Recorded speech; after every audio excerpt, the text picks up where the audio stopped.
اللہ تعالیٰ بندوں کو آزماتا ہے، پرکھ کرتا ہے، امتحان لیتا ہے، طرح طرح کی نعمتوں سے اسے مالا مال کرتا ہے،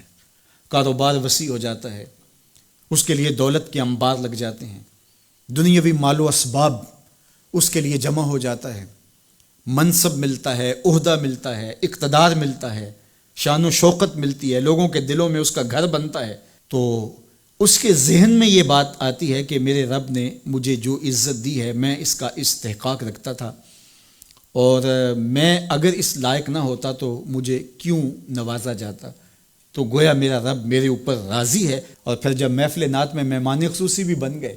تو پھر تو ان کے نفس کو اور تسکین مل گئی۔ جب پیر صاحب نے بھی ان کو ہی اہمیت دی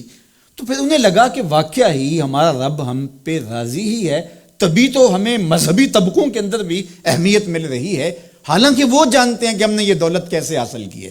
وہ جانتے ہیں کہ ہمیں سجدے کی توفیق نصیب نہیں ہے، وہ جانتے ہیں کہ آج اس محفل میں مہمان خصوصی سے تو کل ہم شراب خانے میں تھے، انہیں پتہ ہے،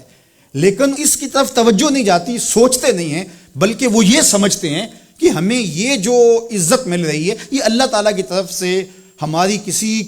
قبولیت کی وجہ سے یہ عزت ہے، حالانکہ یہ ان کی آزمائش تھی، ان کا امتحان تھا۔ دوسری بات، وَأَمَّا إِذَا مَبْتَلَاهُ، اور جب اللہ اس کو آزماتا ہے، فَقَدَرَ عَلَيْهِ رِزْقَهُ، اور اس کے رزق کو تنگ کرتا ہے،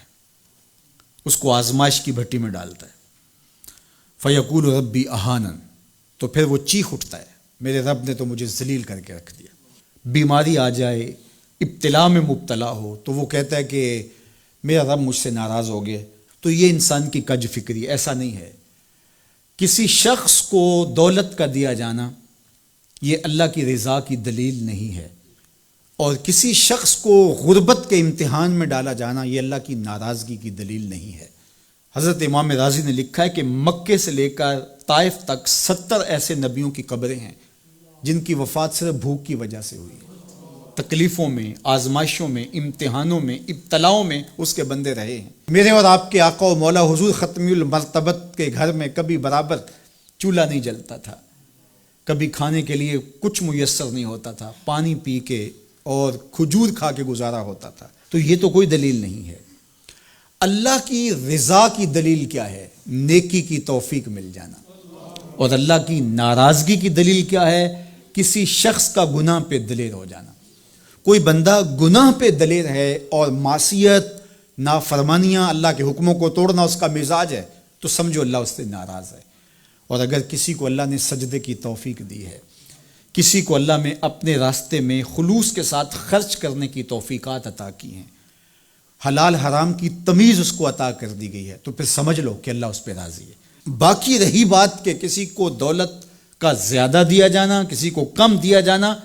تو یہ آزمائش ہے۔ اب جو اہل ایمان ہیں، اللہ کے بندے ہیں، وہ کیا کرتے ہیں؟ جب دولت زیادہ ملتی ہے، اقتدار ملتا ہے، منصب ملتا ہے، تو پھر اللہ کے شکر کے دائرے میں آ جاتے ہیں، اور جب مصیبت آتی ہے، تکلیف آتی ہے، اذیتوں میں مبتلا ہوتے ہیں، تو پھر وہ یہ نہیں کہتے کہ ہمارے رب نے ہمیں ذلیل کر دیا، بلکہ وہ اس پہ صبر کرتے ہیں اور اللہ کے حضور دعائیں کرتے ہیں، التجائیں کرتے ہیں کہ مالک تو نے جو جس آزمائش میں ڈالا ہمیں پورا اترنے کی توفیق نصیب فرما، ہماری سفید پوشی کا بھرم نہ ٹوٹے، اور ہمیں اس مشکل وقت سے بچانا کہ جب ہماری یہ غربت ہمیں کفر تک لے جائے۔ اور جب ان کو دولت مندی دی جاتی ہے تو وہ ڈرتے ہیں کہ اللہ ایسا نہ ہو کہ یہ دولت ہمیں فرعون بنا دے،